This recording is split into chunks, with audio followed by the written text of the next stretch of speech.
Okay, this is the copper pot. You can see that it's not looking like copper anymore. And what I've got in here is just the peels from one pomegranate. I didn't get any of my own this year, so they just started to show up from the store. I think they're from California, actually. I'm just going to let those soak in there. I'm also going to add, I don't know, maybe 9 or 10 black tea bags.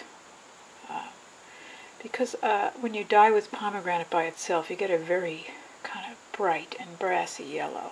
And I've recently treated myself to one of these little hot plates because it's really too hot right now to have a fire going.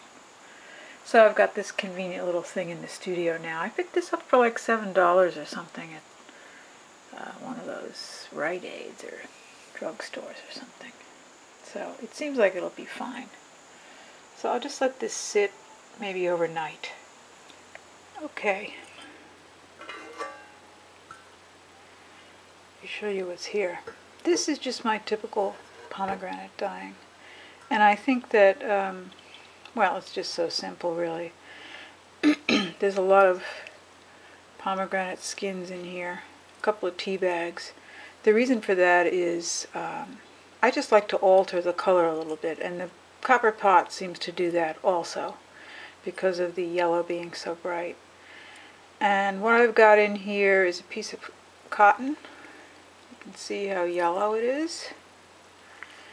I've got some linen, cotton linen wrapped around a can, and I just basically laid it in halfway so I could kind of get an idea of the difference.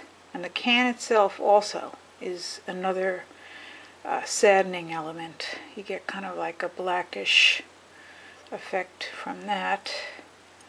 I've got a little yarn in here. Don't forget about dyeing yarn either. But you can see this really nice yellow color. And I've also got a piece of indigo cloth in here that's turned rather green.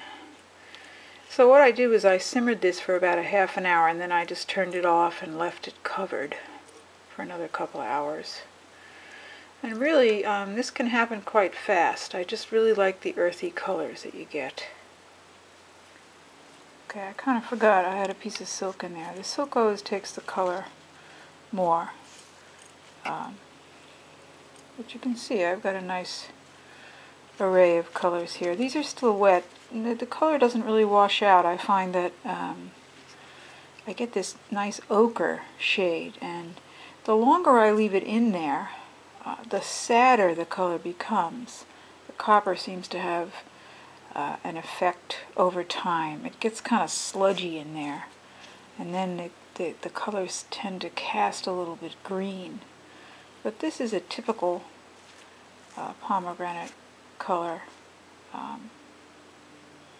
If you dye it without the copper pot, you get a really kind of a acidy, I don't know, it almost looks artificial.